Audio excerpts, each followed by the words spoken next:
আজকে আমরা একটা বিষয় জানতে চাই, একটা প্রশ্ন রেখে যেতে চাই যে পুলিশের এখানে ভূমিকা কি, এখানে আইন শৃঙ্খলা রক্ষাকারীর ভূমিকা কি। আমরা একটা বিষয় স্পষ্ট করতে চাই, যারা হচ্ছে আজকে যে উগ্রবাদের মিছিল বের করেছিল তাদেরকে অতি শীঘ্রই আগামী 48 ঘন্টার মধ্যে গ্রেপ্তার করতে হবে।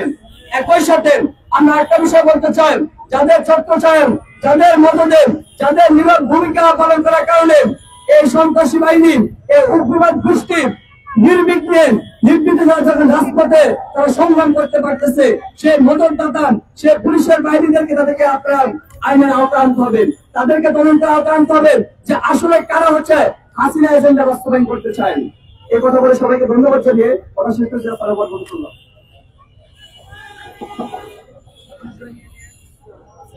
আপনাদের মাঝে আমাদের এই সমাবেশের সর্বশেষ বক্তা বক্তব্য রাখবেন, এরপর আমাদের বিক্ষোভ মিছিল হবে।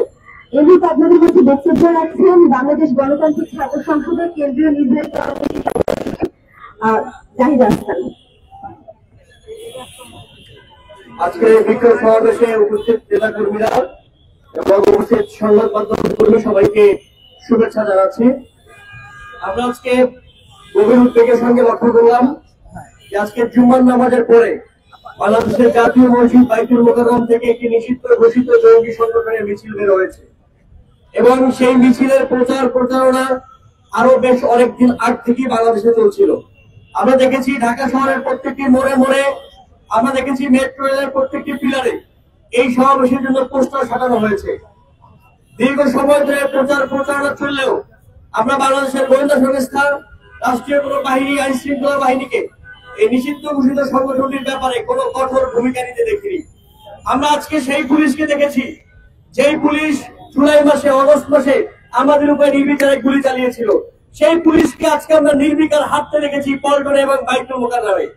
আমরা আজকে দেখেছি যখন নিষিদ্ধ ঘোষিত সংগঠনটি মিছিল করছিল তখন পুলিশ লাঠি নিয়ে হেলে দুলে হাঁটছিল। এই পুলিশই আমাদের গায়ে গুলি করেছিল জুলাই এবং অগস্টে।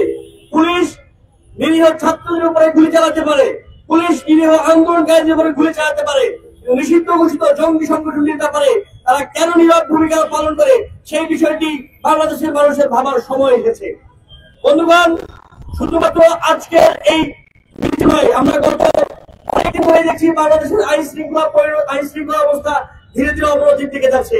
আমরা গতকাল লক্ষ্য করেছি মাগুরাতে একটি 7 বছরের শিশু সন্তানকে ধর্ষণ করা হয়েছে। গত প্রায় 1 মাস ধরে আমরা দেখেছি বাংলাদেশের প্রত্যন্ত কয়েকটি অঞ্চলে একাধিক ধর্ষণের ঘটনা ঘটেছে, কিন্তু আমরা সেই ধর্ষণের ঘটনার পরে ভিকটিমদের কান্নাই শুধু দেখেছি, অপরাধীদেরকে গ্রেফতার করতে আমরা দেখিনি। এই যে ধীরে ধীরে বাংলাদেশের আইন শৃঙ্খলা পরিণতি হচ্ছে, এই জন্য ইন্টারিম গভর্নমেন্ট দায়ী, এই জন্য বাংলাদেশের পুলিশ দায়ী, এই জন্য বাংলাদেশের গোয়েন্দা সংস্থা দায়ী।